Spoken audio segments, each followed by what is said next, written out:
반갑습니다. 슈카입입니다. 오늘은 너무나 중요한 말씀을 드리고자 영상을 찍게 되었습니다. 어떤 내용인가 하면 21년도에 그해 8월에 연쇄 살인 사건이 있었습니다. 21년 8월에 이제 두 명의 여성이 이제 연이어 목숨을 잃었습니다. 살해를 당했습니다. 연쇄 살인범은 강윤성이죠. 강윤성. 전자발찌를 차고 있는 그 상황에서 두 명의 여성을 정말 참혹하게 그렇게 살해를 했습니다.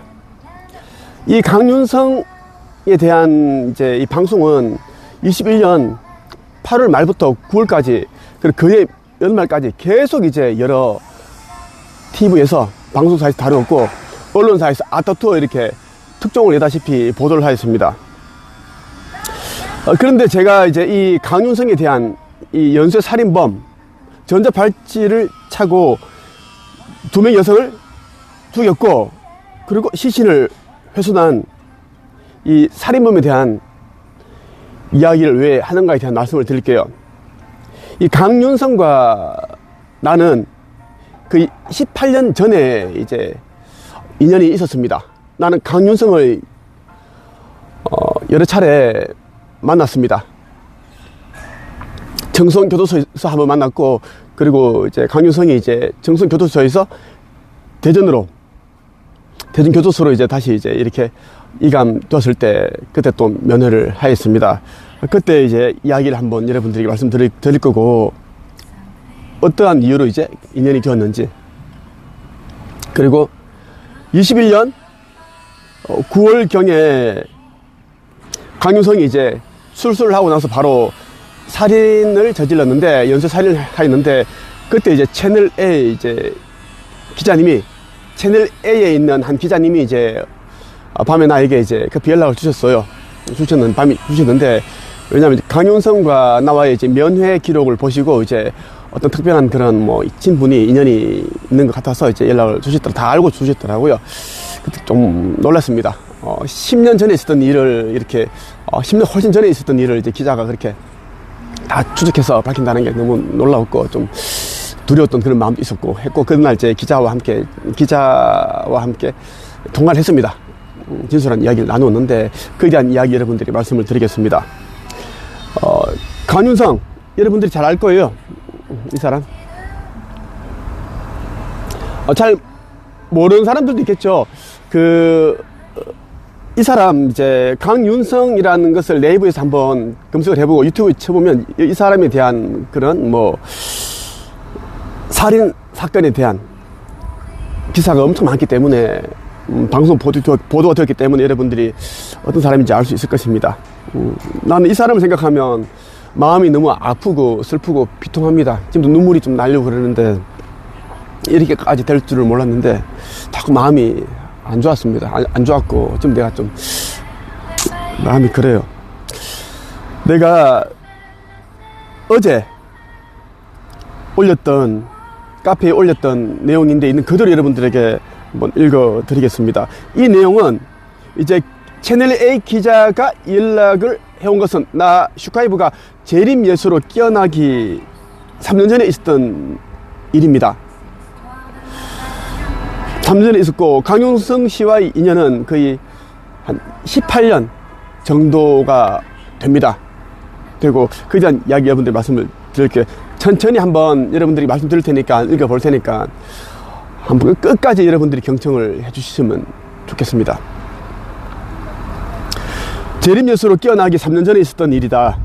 전자발찌를 차고 연쇄 살인을 저질렀던 살인마 강윤성과 나 슈카이브와의 인연에 대한 이야기이니 끝까지 읽어주길 바란다.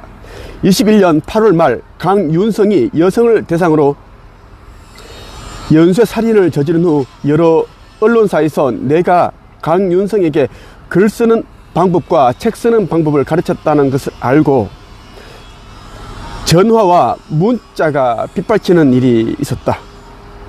그때 동아일보, SBS 그것이 알고 싶다 뿐만 아니라 진짜 우리나라의 대형 언론사, 방송사 다 연락이 왔습니다. 그런 굵직한 그런 프로그램에서 연락이 왔었는데 인터뷰 좀 하자고, 출연 좀 해달라, 그렇게 연락이 왔습니다. 왔었고, 살다가 내가 그렇게 이제 방송에서 나를 찾는 일이 없었는데 참 그랬습니다. 근데 좋지 않은 일이었죠. 채널 A의 기자가 10년 전에 내가 대전 교도소에 있는 강윤성을 면회하였다는 것을 알고는 연락을 해왔다. 그 후 국내 대형 방송사와 언론사에서 인터뷰 연락을 해왔고, SBS 그것이 알고 싶다 해서도 PD가 거듭 연락을 해왔다. 꼭 방송에 출연하여 세상에 알려지지 않은 강윤성에 대한 이제 진실을 이야기해달라는 것이었다. 그런데 나는 이제 거부하였다. 그 이유는 이제 굳이 이야기하지 않겠다.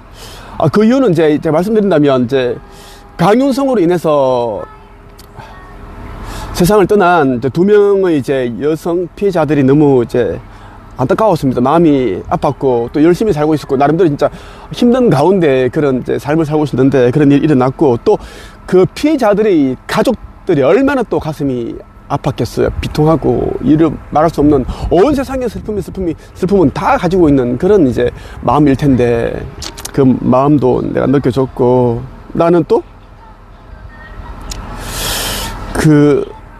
여러분들이 어떻게 생각할지 모르겠지만, 또 그들을 살해한, 이제 연쇄 살인한 강윤성에 대한 그런 연민도 느껴졌습니다. 솔직하게. 왜냐하면 나와의 그런 인연이 있었기 때문에 연민이 느껴졌는데, 절대 이제 18년 전에 그를 이제 정성교도소에서 만났을 때는 그런 이제 사람으로 보이지 않았는데, 내가 이런 일이 일어날까봐 그 사람을 이제 글쓰기, 책쓰기 방법을 가르쳐가지고 책을 내게끔 해서, 자신이 이제 자신 있다고 하였던 거, 자신이 정말 하고 싶었던 그 범죄 예방 전문가가 될 수 있게끔 나는 도왔습니다. 물신양면을 그렇게 지원하였고 도왔는데, 그게 너무 또 안타까웠습니다. 나는 그가 출소 후 밝은 길로 가기를 바라는 마음에서 마음을 주고 도와주고 가르쳤던 나 자신도 이제 솔직히 많이 안타까웠습니다. 안 좋았고, 아래에 공개하는 내용은 방송에 출연하여 인터뷰하는 것보다 나의 유튜브 채널에서 나 슈카이보와 강윤성과의 인연에 대해 공개한 것이다. 그러니까 나는 이제 그 당시에 21년도에 9월 달에 이제 여러 방송사에서 계속 연락이 왔습니다. 근데 나는 이제 그렇게 방송에 출연하지 않았습니다. 좋은 일도 아니고, 내가 뭐 유명세를 원하는 것도 아니었기 때문에 또 조심해야 했고, 또 여러 사람들이 마음 상할 수가 있고, 마음 다칠 수가 있잖아. 유족도 그렇고. 그래서 나는 이제 출연하지 않고 내가 운영하는 유튜브 채널에다가 이제 이렇게 영상으로서 이제 공개한 내용을 여러분들께 지금 말씀드리려고 하는 겁니다. 그 당시 나는 방송사와 여러 언론사들에게 나의 영상을 참고하라고 하였다. 먼저 21년 9월 5일 나의 개인 메일로 작성한 제 내용이다. 지금 있는 그대로 공개한다. 내용 가운데 앞부분에 이런 내용이 있다. 저는 전성적으로 매이는 것을 제일 싫어하는 사람입니다. 강윤성 씨의 부탁에 대해 고민하는데 문득 이런 생각이 들었습니다. 강윤성이 나에게 이제 첫 만남을 말합니다. 이제 그때가 한 30살? 29살 정도였는데, 그때 정성교도소에서 두툼한 편지가 왔어요. 1호 봉투, 누런 봉투였는데, 정성교도소, 그런 게 적혀 있는 이제 그런 거였습니다. 이런 봉투가 왔어요. 이렇게 왔고, 또 크게, 이거를 말하는 거지. 큰 거. 1호 봉투, 엄청 크게 이렇게 왔는데,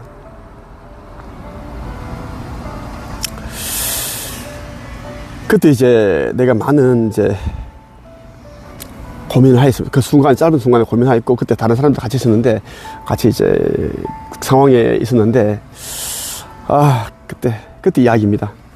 강윤성 씨의 부탁에 대해 고민하는데 문득 이런 생각이 들었습니다. 이런 순간에 예수님이라면 어떤 선택을 하셨을까? 그리고 힘든 시간을 겪다 보면 어쩔 수 없이 나쁜 짓도 하게 되는 법이지 않나? 사실 법 뒤에 숨어 더 나쁜 짓을 하는 사람이 더 많지 않은가?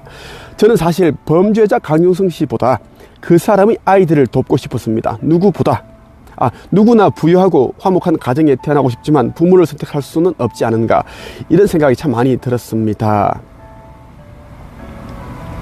왜냐면 두툼한 봉투가 이만큼 두께가 왔는데 그 안에 내용은 자기가 어린 시절의 내용들, 어린 시절에 초등학교 다닐 때는 뭐 국민학교 다닐 때는 부유했는데 강남에서 부모님이 마트를 운영하였고 부모님이 굉장히 친절하게 살기 때문에 이제 손님들이 많았고 자기는 부유하게 그렇게 생활했고 학교 갈 때도 뭐 택시로 그렇게 보내주었고 있는 자들은 좋은 차로 부모가 태워주니까 기죽지 마라 그렇게 하였고 하다가 이제 자기는 중학교 때 이제 나쁜 친구들과 어울려가지고 오토바이를 훔치다가 그렇게 하다가 이제 인생이 이렇게 됐다.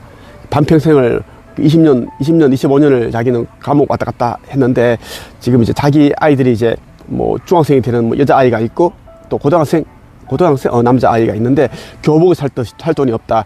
와이프랑 두 아이가 이제 그 당시 여인숙에서 있는데 돈이 없어가지고 여인숙에 묵고 있다. 그래서 김태형 작가님 영남일보에 지금 나도 작가가 될 수 있다. 그것을 칼럼을 연재하는 것을 보고 저도 책을 쓰고 싶습니다.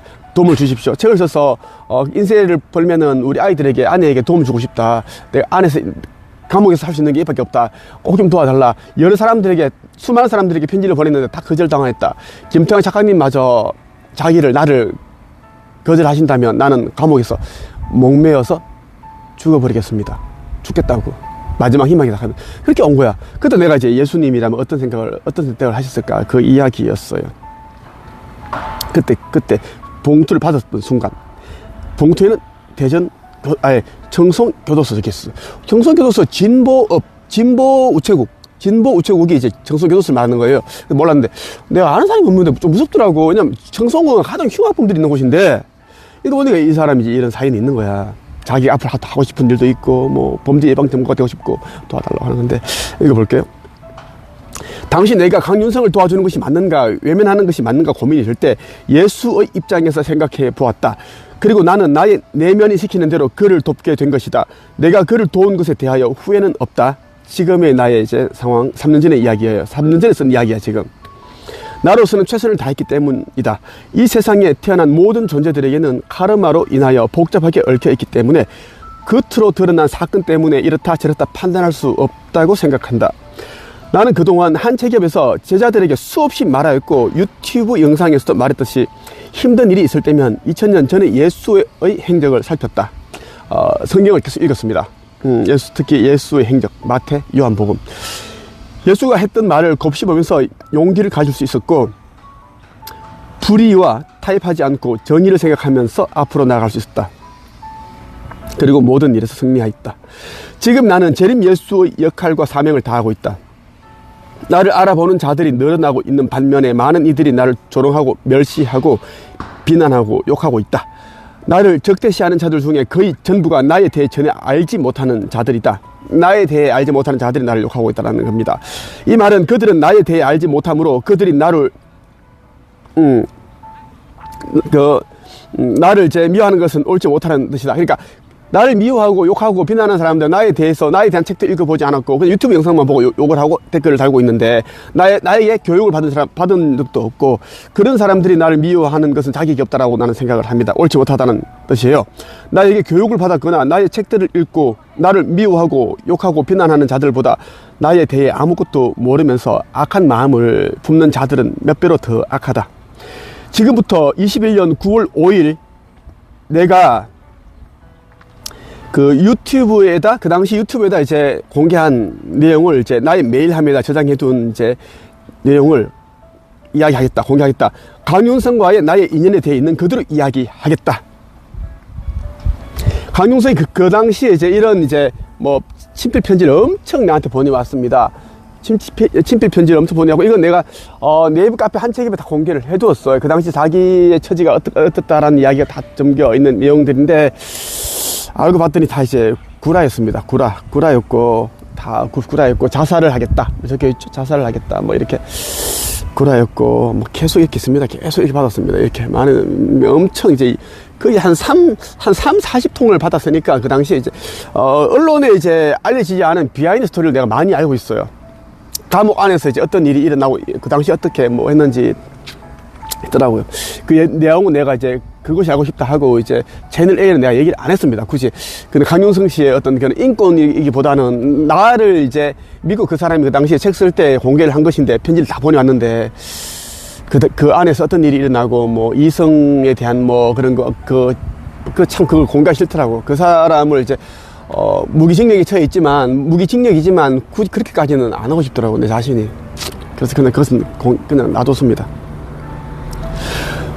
천천히 한번 읽어보겠습니다. 나는 신상 공개된 연쇄살인범 강윤성의 스승입니다. 김도사입니다. 이번 영상은 그동안 해왔던 책 쓰는 방법, 1인 창업, 마인드 변화에 대한 내용이 아니라 완전히 다른 내용으로 방송하게 되었습니다. 전자 발찌를 훼손하고 여성 2명을 살해한 강윤성에 대한 이야기입니다. 현재 강윤성에 대한 사회적 파장이 심각하기 때문에 말씀에 앞서 저는 이번 방송은 유튜브 구독자 늘리기나 조회수 올리기가 아님을 말씀드립니다. 이것은 21년 9월에 제가 이제 제 채널에서 방송을 한 거예요. 근데 여러분들 알려드리는 겁니다. 나의 과거에 대해서 사람들이 참 너무 모르고 좀 오해하시는 분들이 있어서 내가 말씀드리는 거예요. 지금부터 말씀드리는 내용 중에는 강윤성 씨에 대해 아직 세상에 공개되지 않은 내용도 있음을 미리 밝혀드립니다. 그러나 강윤성 씨가 연쇄살인마라고 불린다고 해서 강윤성에 대한 허위 사실을 말하거나 사실을 왜곡시켜서 말하지 않겠습니다. 먼저 강윤성 씨에게 안타깝게도 목숨을 잃은 피해자분들과 그 피해자분들의 가족에게 깊은 위로의 말씀을 드립니다. 어젯밤 8시경 채널 A 한 기자님이 저에게 전화를 주셨습니다. 법무부에 강윤성에 대한 기록을 살펴보다가 강윤성이 김태광 작가님의 도움을 받아 책을 냈다는 기록이 있어 전화를 주셨다고 했습니다. 그러면서 2010년 5월에 문희당 출판사에서 출간된 후회 없는 삶의 책에 나오는 강우영이라는 사람이 강윤성이 아니냐고 물었습니다. 그 순간 저는 정말 온몸이 얼어붙었고 기자님에게 뭐라고 답해야 할지 혼란스러웠습니다. 사람을 2명이나 죽인 강윤성이 책에 나오는 강우영이 맞다고 해야 할지 아니면 아니라고 해야 할지 저는 사실을 말하기로 결심했습니다. 다른 방송사에서도 이미 법무부 기록을 확인했기 때문에 시간 문제지 저에게 많은 방송사, 언론사에서 연락이 올 거라고 말했습니다. 12년 전에 강윤성이 책을 쓰도록 도움을 준 일이 감춘다고 해서 감춰질 수 있는 일이 아니라고 생각했습니다. 나는 강윤성에게 청소년교도소에 있고 그리고 대중교도소에 있을 때 글 쓰는 방법과 책 쓰는 방법을 코칭을 했습니다. 서면으로 코칭을 했고 통화로도 코칭을 하였고 그 사람은 아예 통화를 하였고 그렇게 했습니다. 나는 이제 전자서신으로 보내면 그 사람은 다 써서 보내고 어떻게 글을 쓰라 목적까지 내가 다 짰어? 그 사람에게 그렇게 이제 책 쓰기 위한 방법을 다 가르쳐 줬고 그렇게 책이 이제 나왔습니다. 도움을 주고 싶었던 거예요. 그에 대한 이야기를 말씀드릴게요. 그렇게 해서 기자님과 30분가량 강윤성에 대해 통화를 하게 되었습니다. 기자님은 11년 전에 지금의 일이 일어날지 예상한 것도 아니고 강윤성에게 선의를 베푼 일이니 김태광 작가님이 잘못한 일이 아니다. 선의가 항상 상대방에게 그대로 전달되는 것은 아니다라는 말에 큰 용기를 얻었습니다. 그리고 오늘 기자님과 강윤성과 책을 쓴 것에 대해 그리고 세상에 알려지지 않은 강윤성에 대한 이야기를 인터뷰하게 되었습니다. 전화로 했어요. 제가 2009년 10월경 제가 34살이었을 때네 발신인 제 그 주소가 경북 청송군 진보 우체국 사서함 1-467이라는 두툼한 봉투를 받았습니다. 처음에는 청송군 아는 사람이 없는데 누구지? 진보 우체국? 한참을 생각하다가 봉투를 뜯어보았습니다. 청송교도소에서 한 재소자가 저에게 보낸 연필로 쓴 편지였습니다. 이만큼 됐습니다. 나름대로 정성을 들였었더라고요. 청송교도소라고 하면 우리나라에서 가장 흉악한 범죄자들이 있는 곳이라고 익히 들어서 편지를 읽어내려 가는데 사실 두려웠습니다. 저에게 편지를 보낸 그 재소자는 강윤성이었습니다. 편지에서 본인의 말에 의하면 제가 2009년 대구 영남일보에서 연재했던 김태광의 나도 작가가 될 수 있다라는 칼럼을 보고 자기도 간절히 책을 쓰고 싶다는 생각이 들었다고 했습니다. 자신이 감옥에 있어서 가족에게 해줄 수 있는 게 아무것도 없어서 저에게 책 쓰는 방법을 배워서 책을 출간하여 인쇄를 받으면 가족에게 주고 싶다는 생각이었습니다. 그러셨습니다. 그러면서 자신은 대구 동성로에 위치한 미용실에 한낮에 3인조 강도로 침입해 돈을 빼앗고 달아난 그 특수강도죄로 15년형을 언도받고 3년을 감옥에서 보내고 있다고 했습니다. 그때 3년밖에 안 됐는데 나한테 도와달라고 온 거예요. 그때 많이 고민했습니다.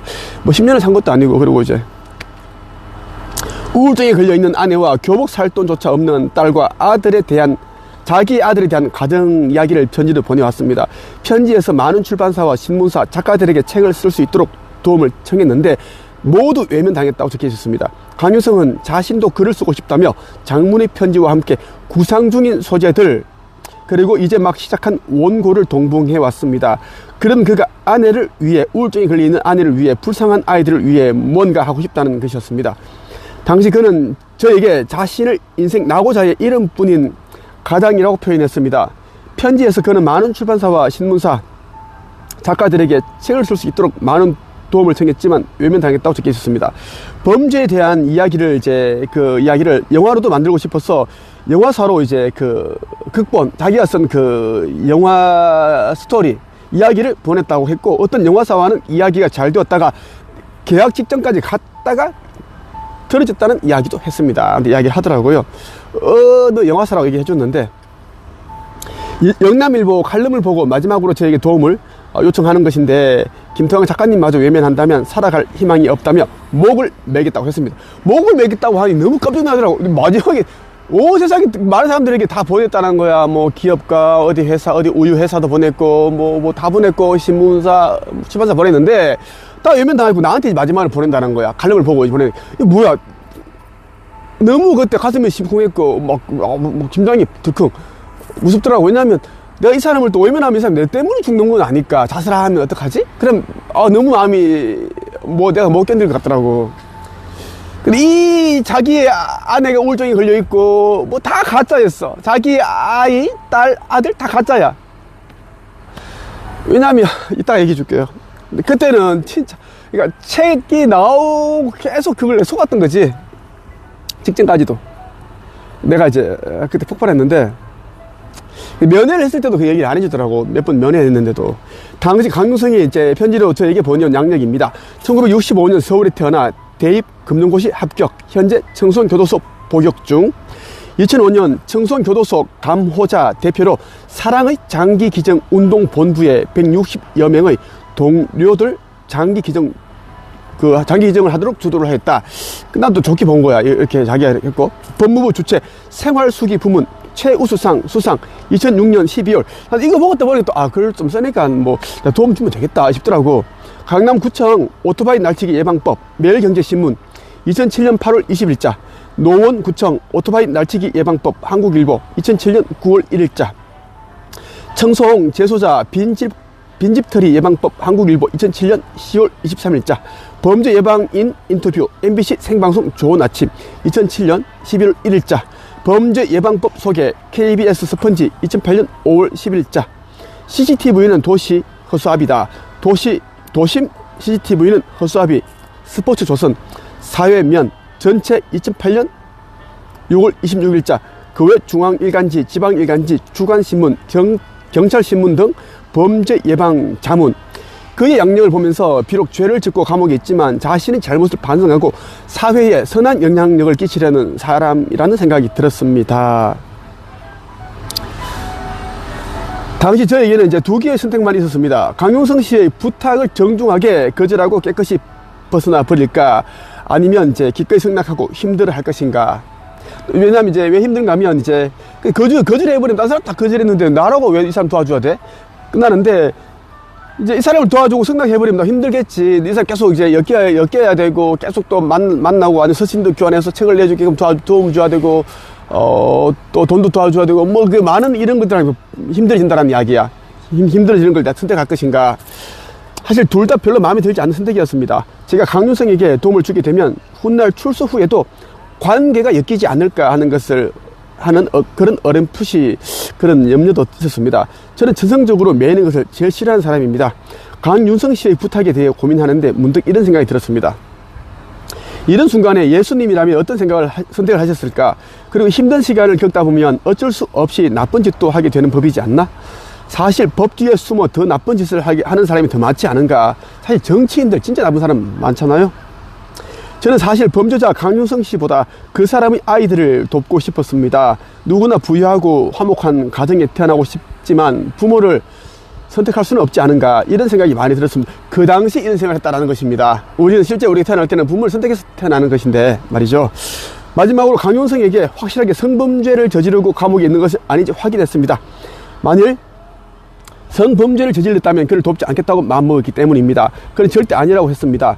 그때 자신의 인터뷰 때문에 알고 있었던 한 주간지 여기자 이름을 언급하면서 그분께 전화해서 물어보면 된다고 했습니다. 저는 그 기자에게 전화해서 확인했는데 여기자는 그 사람 성범죄를 저지른 건 아니라고 했습니다. 그러면서 나쁜 사람 같지 않다고 말했고, 그렇게 해서 그를 완전히 믿게 되었습니다. 실제 여자 기자, 주간지 기자였는데 전화 통화를 했습니다. 하니까 이제 자기 너무 안타깝고, 이 사람 여러 번 인터뷰를 했는데 이제 나름대로 이제 자기가 좀 뭐 선한 일을 하려고 그러고 있고, 뭐 악한 사람은 아닌 것 같더라. 상황이 그렇게 해서 나쁜 짓을 했지 성범죄는 안 저질렀다 얘기를 하더라고요. 그래서 내가 이제 돕겠다. 그래서 내가 그 여기자에게 그럼 알겠습니다, 내가 도와주겠습니다, 이렇게 말했어요. 저는 영적인 부모님 하나님을 믿고 강용성 씨에게 책 쓰는 방법을 코칭하기 시작했습니다. 이 내용은 21년 9월 5일에 작성을 하였고 내 자신에게 보낸 메일함에도 담겨 있습니다. 저는 영적인 부모님 하나님을 믿고 강윤성에게 책 쓰는 방법을 코칭하기 시작했습니다. 그러니까 이렇게 이때부터 나는 이제 예전부터 나는 뭐 지금은 하느님인데 하나님의 존재를 나는 알고 있었어요. 강윤성은 저에게 보낸 편지에서 재소자들마다 자신만의 특기가 있는데 여러 재소자들에게 범죄 기술을 들어서 잘 알고 있다고 했습니다. 그러니까 안에 있으면 할 게 없으니까 이제 니는 뭐 때문에 들어왔냐? 절도했다. 그럼 절도하면 이 사람은 절도의 기술이 있고 이 사람은 뭐 이제 뭐에 들어왔냐면 저는 오토바이 뭐 날치기 전문이다. 그러면 이제 어떻게 오토바이 날치기를 하느냐? 이 사람은 이제 뭐 빈집털이다. 그럼 어떻게 빈집털이를 터느냐? 문을 어떻게 닫는가? 이렇게 각자만의 이제 그게 주특기가 있더라고. 그걸 다 얘기를 해주더라고. 완전 이제 25년을 거기 있습니다. 이 사람은 머리가 엄청 좋아. 강윤성은 머리가 엄청 좋거든? 똑똑해. 센스도 있어. 그러니까 이제 그걸 이제 융통성 있게 자기가 이제 그렇게 이제 이 사람 A, B, C, D 쫙 이제 그런 이제 특기를 다 공부를 한 거야. 학습을 했지. 그 당시에는 지금처럼 CCTV가 흔하지 않았는데 자신은 어떤 각도에서 있을 때 CCTV 노출되지 않는지, 되는지, 어떤 골목, 어떤 시간대에 범죄가 주로 일어나는지에 대해 잘 알고 있다고 했습니다. 나 편지에 다 적혀 있었어요. 그리고 강윤성은 자신이 당시 내비게이션에 특정한 골목에 가면 범죄가 잘 일어나는 곳이니 조심하라는 그런 아이디어를 냈고 특허를 내기 위해 알아보는 중에 그 아이디어가 도용되어 이미 사용되고 있다는 말도 했습니다. 그러면서 그는 자신이 범죄자의 심리 그리고 기술 등에 대해 잘 알고 있으니 자신의 강점을 사회에 도움을 주는 책을 쓰고 싶다고 말했습니다. 저는 고민을 거듭한 끝에 두 권의 책을 기획하여 쓰기를 하였습니다. 한 권은 반평생 범죄를 저지르며 감옥을 들락날락하며 후회를 하는 이야기를 쓰면서 죄를 짓게 되면 감옥에서 어떤 힘든 생활을 해야 하는지 등을 담아서 잘 아는 이제 그 책을 펴내게 되면 특히 10대, 20대들에게 이제 반면교사 삼을 수 있는 그런 책이 될 것 같더라고요. 그렇게 한 권을 기획하였고, 다른 한 권은 강윤성이 자신이 알고 있는 범죄자들의 심리와 범죄 예방 등에 대한 내용을 넣은 말 그대로 범죄 예방에 대한 관한 책이었습니다. 이렇게 두 권을 내가 기획을 했습니다. 왜? 두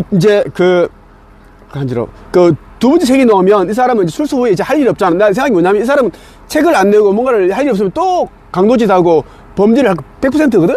그러니까 이 사람이 책을 내서 이 사람이 이제 뭐 강연이라든지, 뭐 학교라든지 이런 데 이제 간증을 들려주는 이런 걸 이제 하면은 죄를 짓지 아니하고 이제 돈도 벌고 좋은 일 할 수 있겠더라고. 책을 내면은. 그래서 내가 그렇게 도와주기로 한 거지.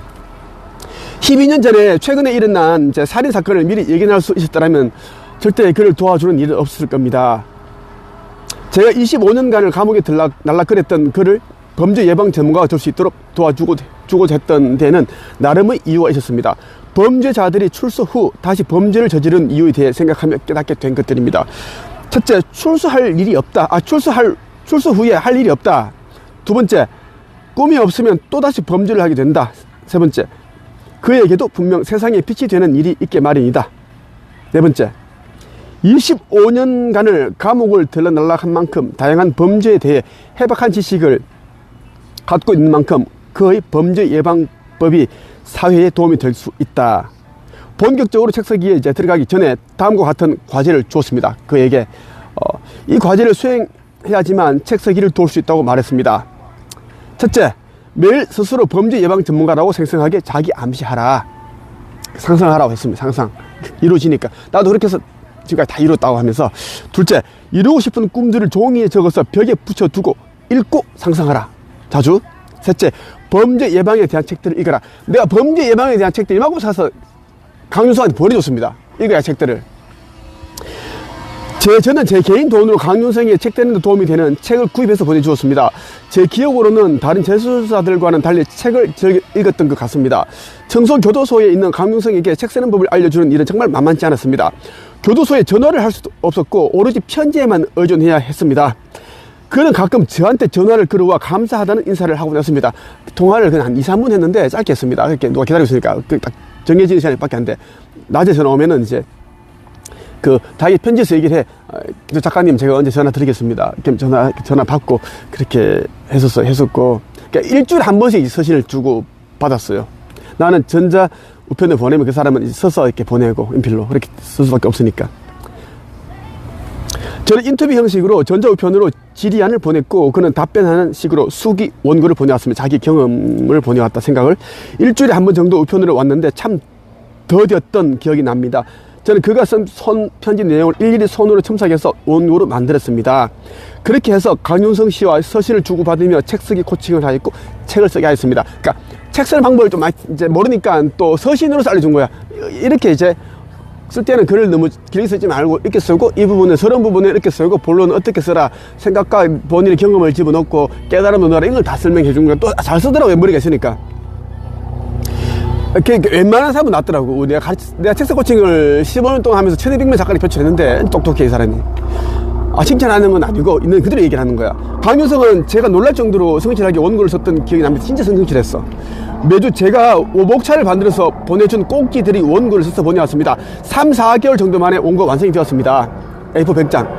이 책의 원고가 거의 끝나가던 12월 무렵 저는 직접 강윤성을 만나기 위해 청송교도소를 찾았습니다. 아마 당시 그에게 면회를 간다고 전자서신을 했습니다. 그새 눈길, 그때 막 눈이 엄청 내리더라고. 난 그때 전북 전주에 살았는데, 눈이 엄청 왔어. 그때 전북, 살았어. 전북 용진군, 완주군, 완주군 용진면인가? 대형 아파트, 하이트 공장 바로 옆에 대형 아파트가 그때 살았거든.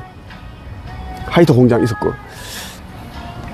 그새 눈길을 헤치고 달려온 저희 방문에 강윤성은 감격스러웠습니다. 당시를 회상하자면 아주 추웠어요. 아주 추운 날이었는데, 당시를 회상하자면 아주 추운 날이었는데, 저보다 약간 작은 키의 왜소한 몸집, 그리고 군대에서 입는 깔깔이 이제 같은 옷을 입고 있었는데 너무 추워 보였습니다. 깔깔이 이제 누르스름한 그 꽃을 날보고 이러고 있더라고. 면회했습니다. 서서 이제 이렇게 유리벽 있지, 그거 플라스틱 벽 그거 투명한 거. 좀 안타깝더라고. 눈은 빨갛게 충혈되어 있었고 입술은 마치 시체처럼 파랬던 기억이 납니다. 저를 바라보던 그의 눈에서 당장이라도 눈물이 떨어질 것 같았습니다. 그래도 그는 웃고 있었습니다. 그때 저는 마음속으로 어떻게 이렇게 선한 사람이 25년 동안 감옥을 들러날락했을까 하는 생각을 했던 기억이 납니다. 저는 강윤성과 면회를 마치고 얇은 옷을 입고 떨고 있던 모습이 생각이 나서 한 교도관에게 제가 옷을 사서 넣어주고 싶다고 말했습니다. 교도관은 규정상 그럴 수 없다고 했고 저는 교도소 안에 판매하는 사식을 넣어주었습니다. 말을 했는데 한 10분 정도 했는데 떨면서 하고 이게 완전 다 텄고 허옇고 시프래 막 이렇게 화장품 놓는지 막 허옇고 막 떨면서 막 추운데, 그래서 추운데도 이제 안 추운 척 하려고. 그래도 자기는 나한테 이제 너무 감사하다고 기승을 했어. 감사하다고, 이렇게 먼 길 오셔서 감사하고. 그 예의가 있더라고. 감사하고. 그리고 웃는데 슬퍼 보였어요. 지금 마음이 너무 안 좋아.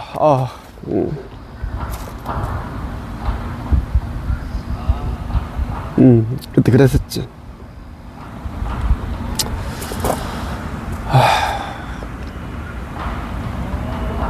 그때 차로 그때 눈물이 나네. 그때 이제 전북 이제 그때 내가 이제 진짜 씨. 전북 이제 완주군 용진면에서 그래서 차가 4시간 반 걸리더라고. 그때 눈도 오고 알지. 청송교도소까지 차를 몰고 갔는데 멀더라고 그때 진짜. 진짜 진짜 눈물이 나네. 근데 기억이 나. 그때 정말 그때 옷도 사주고 싶었고 막 그랬는데 못 넣어준다고 하더라고, 교도관이. 그때 한 6시, 한 5시 반인가 5시 면회를 하였고, 집에 오니까 그 9시 정도 됐지. 저는 완성된 원고를 출판사에 투고하게 되었습니다. 다행히 한 출판사 사장님께서 좋게 보시고 출판 계약을 할 수 있게 되었습니다. 그때 이제 비하인드 스토리인데, 그때 이제 투고를 앞두고 있는데 나영이 사건이 터지는 거야. 나영이 사건 알지? 성폭행 사건, 어린아이, 너무 마음 아픈 일이잖아. 그게 조조순이 나영이를 어떻게 해가지고 애가 막 그랬잖아. 사회적인 파장이 있었잖아. 그 이제 성범죄자에 대한 시선이 더 안 좋아졌어. 투고를 해야 되는데 옹골 다 됐고. 그 강효성한테 이제 내가 지금 이런 사건 터졌다. 자기도 알더라고. 마음이 안 좋다. 어떻게 했는가? 옹골을 나중에 내던가 해야지. 그래, 자기도 그렇고. 그래도 내가 이제 한 2달 지나가지고 투고를 했어. 용기를 내가지고. 그러니까 그때 이제 샘터 출판사, 마치 샘터하고 이제 문희당 출판사 연락 주신 거야. 근데 이제 문희당 출판사는 계약을 하게 된 거예요. 문희당. 다행히 한 출판사에서 이제 보시고 조출판 계약을 할 수 있게 되었습니다. 계약은 저와 강윤성의 아내의 이름으로 인세를 받는 조건을 계약했습니다. 계약은 이제 그때 5대5란 것 같아. 5대5. 인세는 10%가 나 5, 강윤성 5%야. 작가에 가장 많이 주는 게 10%인데 나 5, 강윤성이 5야. 그 돈은 아내에게 이제 보내달라는 거야. 가짜 아내. 만난 지 6개월밖에 안 되는 거야. 펜팔로 만난 여자였어. 근데 몰랐던 거지, 그때는. 당시 저와 친했던 한 작가에게 이제 강윤성이라는 사람과 책을 썼는데 인쇄 계약을 한다고 하자. 그는 무슨 인쇄 계약이냐며 50만원 주고 끝내라고 말했습니다. 이제 이때 이 친구가 이제 김종원 작가야. 김종원 요즘 유명하잖아. 우리 정원은 잘 지내고 있지? 우리 김종원 작가 요즘 뭐 책도 많이 내잖아. 김종원. 나이가 지금 나랑 동갑인데, 정원이랑 나랑은 이제 25살 때, 4살, 5살 때 우리는 이제 서울에서 만났어. 정원이는 서울에 살았고, 논현동에 살았고, 집에 나와, 이제 엄마가 사이 안 좋아, 나와 이제 자취하고 있었고, 고시원을 사고 있고, 나는 이제 망두동 하면서 이제 또 이제 대구에서 서울 올라가지고, 시인 되고 기자 되겠다고, 작가 되겠다고 올라와 있었고, 그때 우리는 우연히 이제 다음 카페를 운영하고 있었는데, 종원이도 시를 썼고, 시카페 운영하고, 나도 시카페 운영하고, 종원이는 살며 시서며라는, 시카페를 운영했고, 나는 세상에 태어나 처음으로 그대를 사랑합니다. 그 시카페를 운영했어. 세상에 태어나 처음으로 그대를 사랑합니다. 이 제목의 시카페를 이제 운영했고, 그러다 우리가 이제 서로 만나가 술 한잔하고 친해진 거야, 종원이하고. 그리고 종원이랑 같이 이제 술도 많이 마시고 그랬는데, 옛날 우리 10,000원짜리 9,000원 가지고, 10,000원 가지고 우리 꽁차 한 마리다가 소주 3병 마시고 그랬었는데, 종원이 요즘 잘 돼가지고 좋더라고. 살이 너무 많이 빠졌더라고. 어디 아픈지. 그러니까 종원이가 그때 이제 나한테 이제 한 50만원 주고 끝내지. 왜냐, 그것만 해도 내가 좋은 일 하는 건데 무슨 재수사에게 그렇게 하느냐, 그렇게. 그래서 나는 이제 그럴 수가 없겠더라고. 왜냐면 그러면 그 사람 이용하는 것 같은 마음이 들더라고. 깜빵이 있기 때문에, 재수사이기 때문에 50만원 주고 낸다라는 게, 어차피 나의 이제 선한 마음은, 목적은 그 사람 돕고자 하는 것이었고, 책이 많이 팔리면 그 사람에게, 아이에게 가게끔 하는 것이었기 때문에, 나는 이제 또 내 생각대로 한 거지.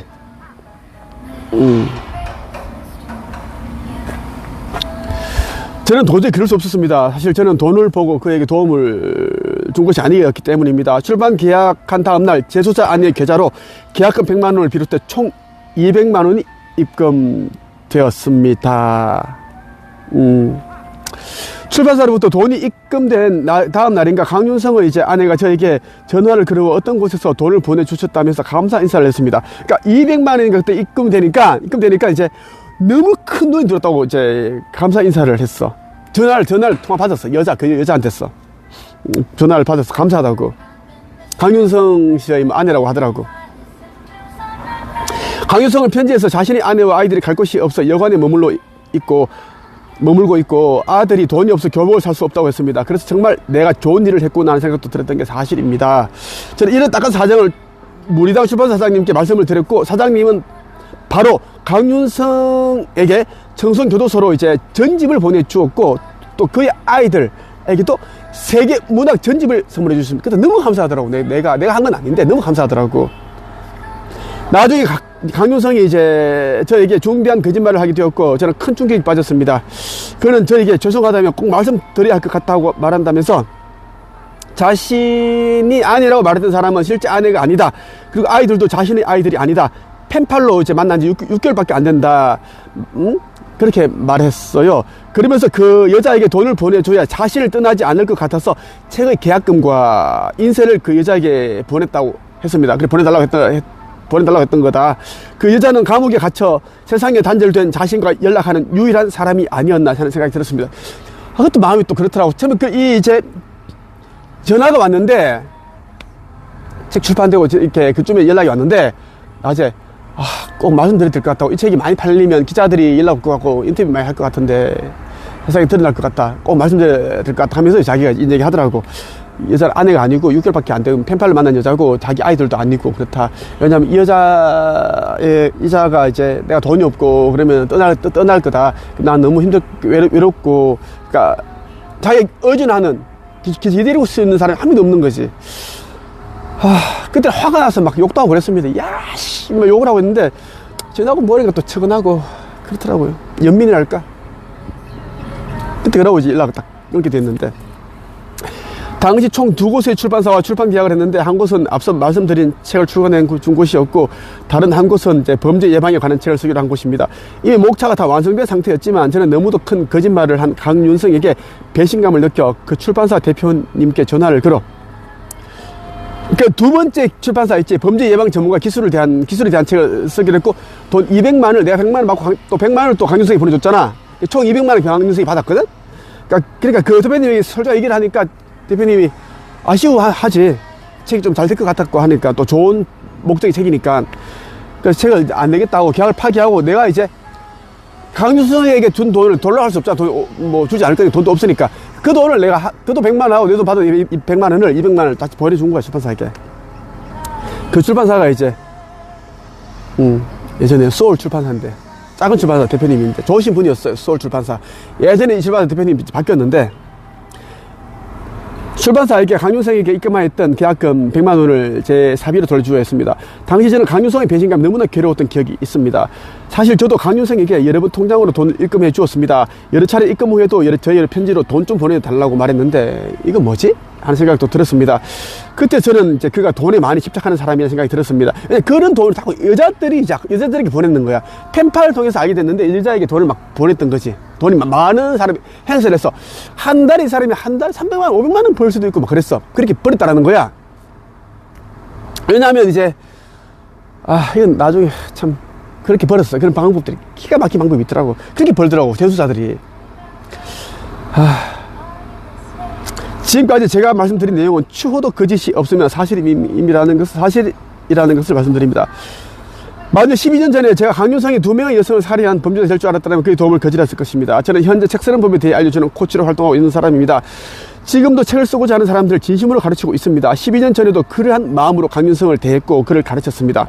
과거에도, 그리고 얼마 전에도 제가 진심으로 대했고 도왔던 사람들에게 상처를 입었고 금전적인 손실을 입었습니다. 그러니까 강윤성뿐만 아니라 나는 제자들에게 많은 돈을 또 손실을 입었습니다.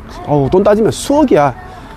어마어마한 돈을 사기당하고 믿고 이제 뭐 하니까 그렇더라고. 이제 코칭 하니까 제자들이 나의 이제 마음을 아는 거야. 나는 있는 그대로 다 이제 보여주니까. 나는 또 감추는 게 없으니까. 날 속이고. 그랬던, 죄는 미워하되 사람은 미워하지 말라는 말이 있습니다. 과거에 저는 강윤성의 죄만 미워했지만 현재 일어난 엄청난 사건을 고려한다면 마음이 그렇습니다. 지금까지 긴 영상 끝까지 봐주셔서 감사드립니다. 이렇게 이제 내가 21년 9월에 했던 건데,